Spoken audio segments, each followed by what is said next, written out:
Here we go in our next game. This time, it's TNT, Tropang, Giga, and Meralco Bolts. Let's call it first. TNT, Tropang, Giga. From Olonga at number 8, Ping, Eximiniano. From Nueva Ecija at number 9, Samboy De Leon. From Bicol at number 26, Almon Vosotros. From Davao City at number 29, Graham Mendoza. Coach of TNT Tropang Gigas, Coach Mao Biland. Let's call in Meralco Bolts. From Cebu at number 7, Alfred Batino. From Guagua, Pampanga at number 9, Dexter Marquez. From Cebu at number 15, Joseph Sedorifa. And from Batangan, Misamis Oriental at number 30, Max Sabelina. Coach of the Meralco Bolts, Coach Patrick Fran. Our referees for this game, Bing Oliva, Shaw Alap. But just about to start this game once again as we get closer and closer to finding out who will battle it out for the big... TNT won the first leg of all of our conferences so far but hasn't really won back-to-back. At sabi nga ni Coach Mao Belen, ito na yung chance nila. Pero malaking but dahil ngayon palang Meralco daw agad yung kanila makakatapat. And she feels like this team is different than all the other teams. Sila yung pinaka-experienced at pinaka-consistent dito sa 3x3 matchup. Titignan, wala daw talaga silang advantage. Kung meron man daw, is the fact that Meralco already played 2 games today. At kahit daw pwede mag-backfire, is it to take nila yung risk and will try to quicken the pace. But again, the reminder is try to quicken the pace but hindi natin i-rush yung ating mga decisions on the court, gentlemen. You know, Coach, coming from the report of Apple, I have to agree. Maganda nga, no? Wala daw edge.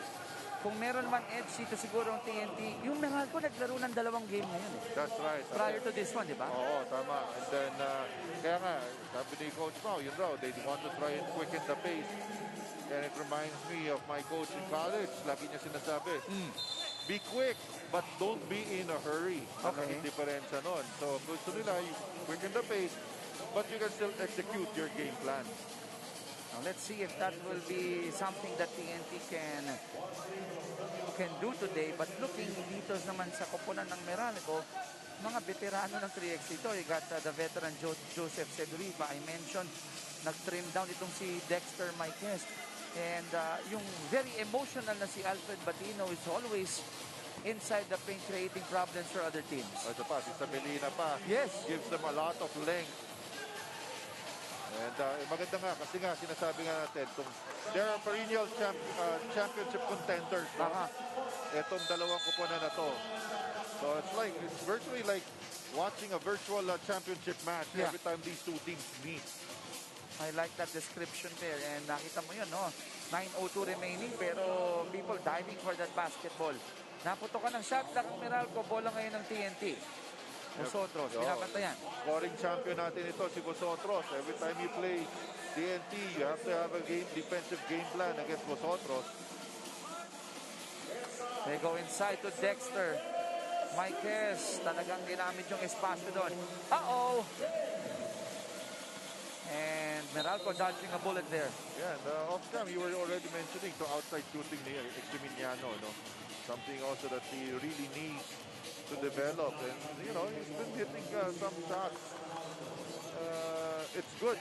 Dahil dito sa 3x3, talagang mabibigyan ng pagkakataon yung mga players to really get their confidence going. Dahil dito talagang makakatira sila. Sa bilis ng shot clock, everyone will get a fair chance to shoot. And Marquez is flexing his muscles inside there. Meralco 3, TNT, wala pa. So parang walang pagod dito itong Bolts. Batino was all over Samboy de Leon. That's correct. So, talagang very physical itong game natin dito. Meralco's been known to be a very physical team because of the personnel that they have. 8:09 remaining dito sa ating laro. Dexter tapping the ball to himself. 4-0 na to, Coach Richard. Oo, Yun yung advantage dito ng Meralco. Wala kasi si Lervin Flores for TNT, another physical player, a bigger player. So Meralco is really pounding the ball inside. And so far, so good. Palitan muna ng personnel dito. Cedrica comes back in. Mike sits down. Vosotros, they need a scoring here. Shot clock down to 3. Almond has it. He goes for the 2, and he makes it. Ang hirap nun, ha? Haba nung bumabantay sa kanya, si Sabelina.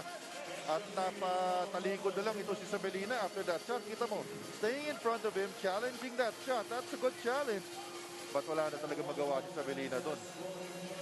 Hinabol talaga niya, no? Oo. And Almond was just on point. Inside to Joseph. At natawagan ng 3-second violation. I have to say, itong pag-bulk up ni Almond Vosotros is doing a lot of good for him. Yes, because he knows that teams are trying to take advantage of him inside the paint. Dahil nga, they want to punish him inside. Medyo pagurin mo sa depensa. Kaya kailangan rin niya yung help ng teammates niya. Good collapse there. At that forced a 3-second violation. Nice pass inside by Mendoza to De Leon. And TNT, they have 3 points already, only down by 1. Ito, maganda yung bawi dito ng TNT. Cedrica, nice fake, extra pass to Sabelina. Yun ang veterano. Yes, yun ang talaga maganda sa 3x3. Kailangan mo talaga yung mga extra passes there. Vosotros, the step back. Good line, medyo short lang. And Cedrica couldn't handle the ball. Unforced error on the part of Meralco. Something you cannot do when you're playing a team like TNT. And you can see the give and go play between Mendoza and De Leon. Bola ng TNT. They're down by 2. 7:02 remaining dito sa ating laro. Samboy goes for that 2. It's a long 2. Dexter secures the board. Sabelina will try his luck. Wala. Ang bilis ng transition natin dito. And now TNT trying to set up Vosotros again. Vosotros reading the defense very well. Making the right pass. Hindi lang natapos. Samboy missing that gimme. 5 to shoot for Meralco. Na kay Dexter ang bola. Back to the basket. He turns around. Mendoza was there. And that baby hook is good. Yeah, ang ganda ng footwork in the post dito ni Marquez. Really developed his game. Meralco up by 3. 6-3. Vosotros goes for another 2. No connection there. Set up dito ang Bolts. Punta sila kay Dex. Nasundot ni Samboy. Samboy will give it. Brian. He has that touch there. Pero yun yung mahirap minsan pag open look, ano? Accidental defense yun. Si Marquez medyo napapagod na dito. Hindi na challenge. Cedrica ididiin sa loob. Labas kay Dex. Spot up for 2. Swak na swak yun, coach. Sabi niya, hindi ako pagod. Sa depensa lang ako pagod. 8-3. Mendoza with a drive. And that lead of Meralco is down to 4. Yeah, good attack there. And you can see the quality of the game that we have here between these two teams. 5.5 remaining. Cedrica could not increase their lead to 5. Mendoza gives it up. Vosotros goes for the 2. And that lead of Meralco is down to 2. Grabe yung quick release doon, di Vosotros. Ang hirap no? Parang hand in the face na and he still connects. Yeah, and if you're Meralco, you cannot give him a catch and shoot situation. As much as possible, you want him to put the ball on the floor. Foul given up here by Mendoza. Good foul there dahil looking at their team fouls, dalawa pa lang yan. Tama. Ito naman Meralco. Let's see if they're going to continue to try and pound the ball inside. Dexter nasa may kaliwang elbow. Kahit si Patino, nagsisil. Hindi nakita. Cedrica, pinatira ng 2. Look at Marquez just grabbing that rebound. And the putback, wala. Isa pang subok. Mga hararo sa loob. Good footwork by Dexter. Kumuha muna ng balanse. Etong si Marquez. Meralco's lead up to 3, 9-6. Vosotros challenge 2 again. This time no connection. Sumusunog ng segundo rito ang Meralco. Shot lang at 3. Cedrica, that short stab, wala. Hindi talaga kumukonek pa si Cedrica. They're trying to really challenge Vosotros defensively. Pero hindi pa kumukonek si Cedrica. Oh! Stolen by Almond. Sayang. Almond will go for it and will make it, coach. Yeah. And, you know, sayang yun for Meralco because Patino had a mismatch against Vosotros. Weren't able to take advantage of it. TNT only down by a point. Baba pa daw, sabi ng ating mga referees. 4:07 remaining. We will be heading on to our TV timeout, but check this out first. A hot hand here, Almond. Vosotros. Or Vosotros. Vosotros. Kasi Vosotros. dos lang dito eh. Oo nga. Ang Yeah. bihira yung kamay. I mean, and every time, you know, he's ready to shoot once he catches his off-front position. And dahil nga medyo napapagod na sila Marquez, you know, they can't really close out long. So talaga they just put a hand up and hope that he will miss. Ang good thing na ginagawa dito ng TNT, they're really using their speed and quickness to attack the bigs of Meralco. And to the report of Apple earlier, parang malalim na nga ang hinga dito ng Bolts, ano? Oo. Parang binibisita na ng konting fatigue. Yun na nga, dahil nga nakadalawa na sila kanina. Let's see. Will TNT Tire take the lead? 4 na minuto na lang po sa ating laro. Mendoza goes in. Gamit ang kanan. Tabla tayo sa 9. You can see the quick attack. Every time off the switch, they attack quickly. Cedrifa picks it up. Bigay kay McLean. Malakas ang pasa. Alfred recovers. He has to throw it up. And that is a shot clock violation. And you can see the hustle there of TNT on the defensive end. Makikita natin yung pag-atake sa closeout dito ni Mendoza to tie the game. Pagkakataon ng TNT, makuha ang kalamangan. Mendoza attacks again, and they do. Back-to-back layups by Gryan. That's correct. And every time, you know, attacking his defender. Sabelina could not tie it.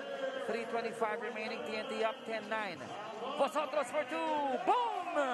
You know, those are sobrang hirap na mga tira from Vosotros. I mean, sa atin, mahirap. Sa kanya, hindi.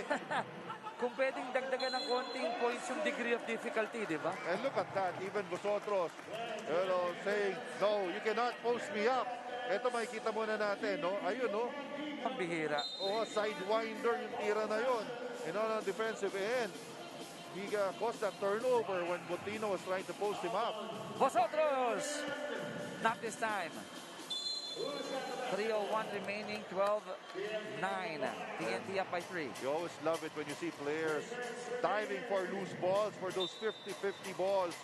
Makikita natin dito yung desire of wanting to win this game. Sinasabi mo, kahit ganyan, kahit magkaroon ng sugat, okay lang. Ayos lang.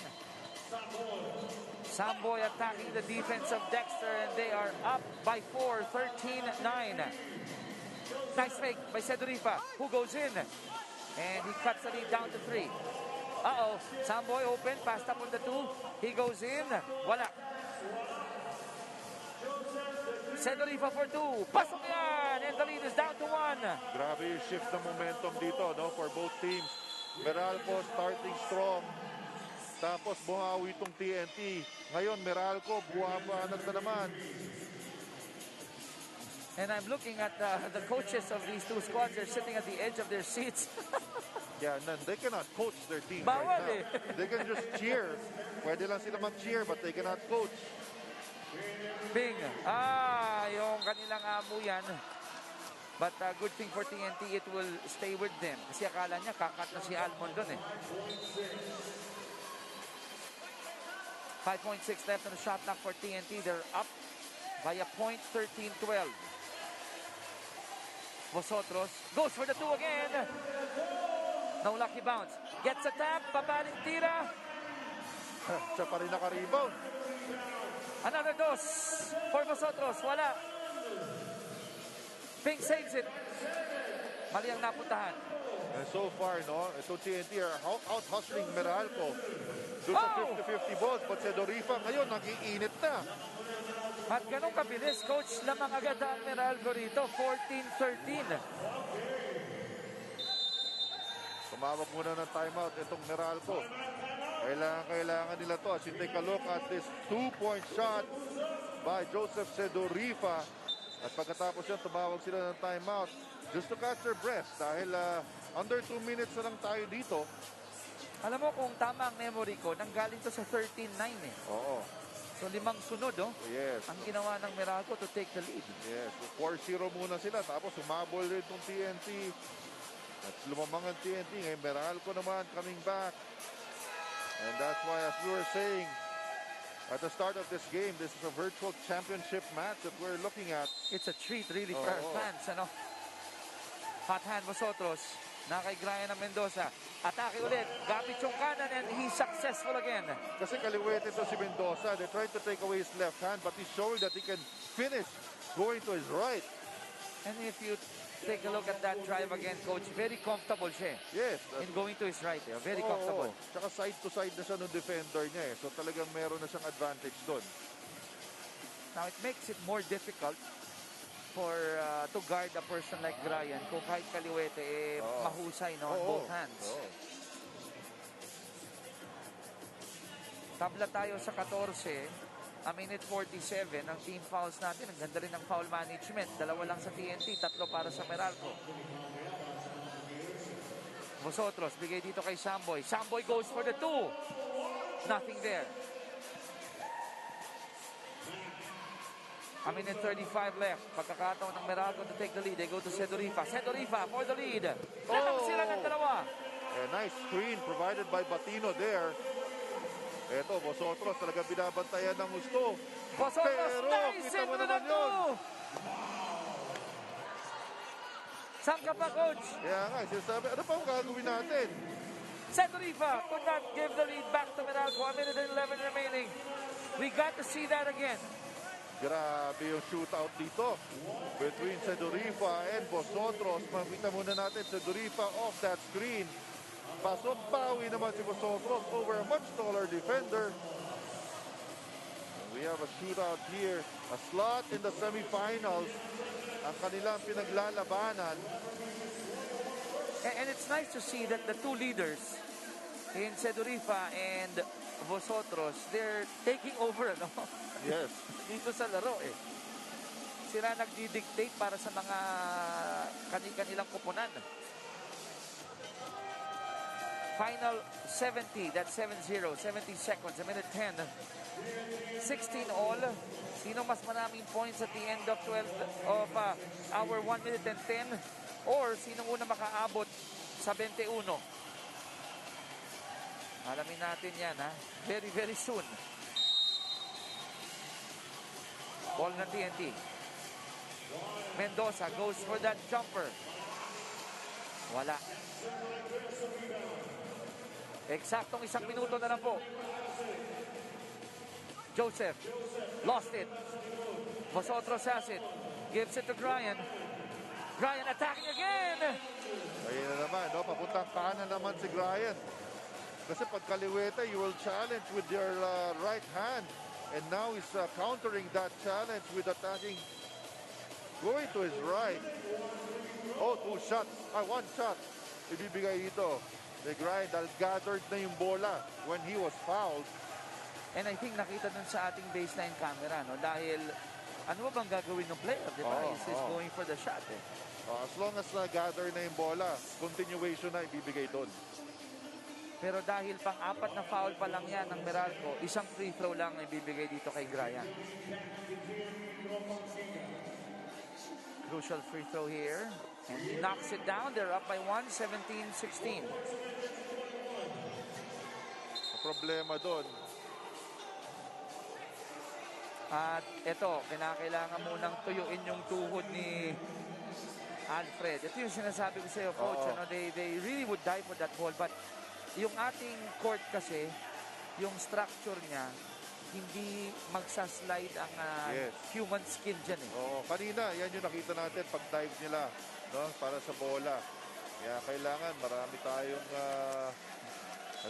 tinitreat na yung kanyang sugat.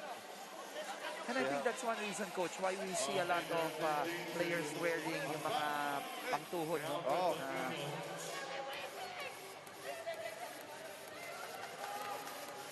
And I see Coach Mouth Kaso pro-wrap lang yun, hindi naka-tape. Madali rin matanggal yan. Oh, let's see. Anyway, we have 45 seconds remaining. TNT hanging on to a 1-point lead. Bola ng Meralco. Shot clock at 5. Sedurifa, nice pick and roll play with Batino, and we are tied at 17. That was a good play there.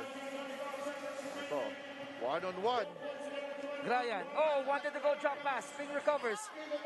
Samboy, good defense by Meralco. Inside nice the decks, play. good block by Grayan. Batino, good block by Ping. Ayun na naman, si Batino, dumive na naman, si Ping, dumive rin. Oh! So sabi ng referee, reading his lips, parang dark ball, but we will... Oh, it's a kick ball.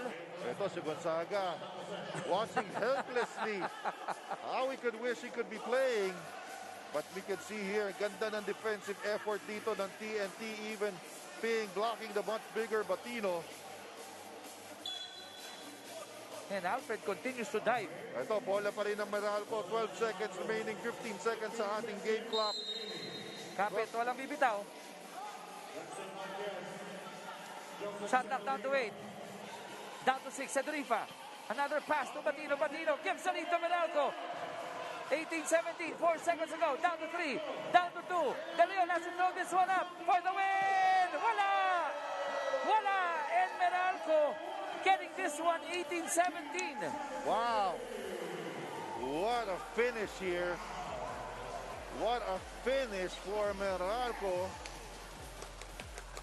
And, as we mentioned, sobrang tight itong contest itong dalawa.